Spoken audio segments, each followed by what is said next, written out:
Good morning. It's 24 hours before GDPR go live date. So what's really going to happen? I don't think many business owners really know. And I don't actually think the ICO really know what's going to happen yet, because we have a legislation to follow, yes, but there's no case law. So as this moves forward, I think this will evolve. I think we will find that breaches will occur and the ICO will deal with them in the fashion which the legislation dictates. That's probably all we can say.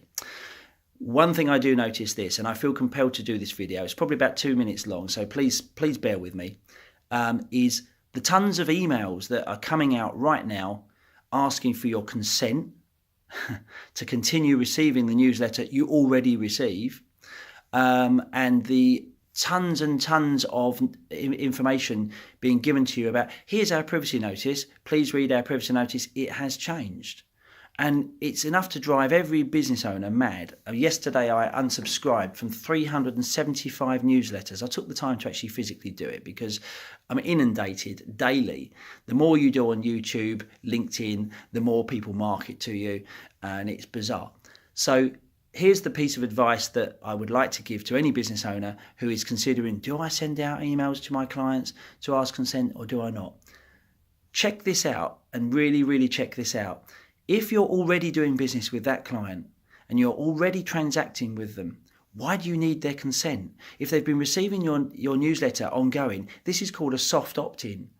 Give them an option to unsubscribe and make that transparent so that they are able to disengage at any time if they want to. That's the pinnacle point of this. As for sending out privacy notices throughout the entire world continued, again, check this, because if you're sending it to someone you don't even know, then it's an illegal email, because you're engaging with someone to ask them for the consent for something that they're not even involved in you. A classic case, I had a case where I had a request to consent to continue to receive a newsletter from a company. It was going into my spam, admittedly, but it was a company in Sheffield. It was a timber yard. Now, the timber yard in Sheffield, now some of you who know me know that I'm based in Essex.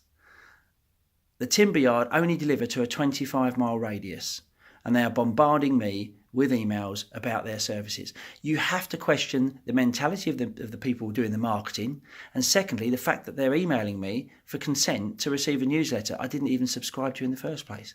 So please, business owners, be very careful. Seek the right advice before you start chucking out all those emails asking for consent. Make sure it's a legal case for doing so before you do it, because I can see potentially complaints arising from these and the ICO being notified of these, and people getting small tripit fines for engaging in people and asking for consent where they're not allowed. KLM, the airline, already were fined something like £68,000 for doing exactly the same thing. People who have unsubscribed, people who didn't consent, and you can't prove consent. So if you can't prove consent in the first place, don't send them.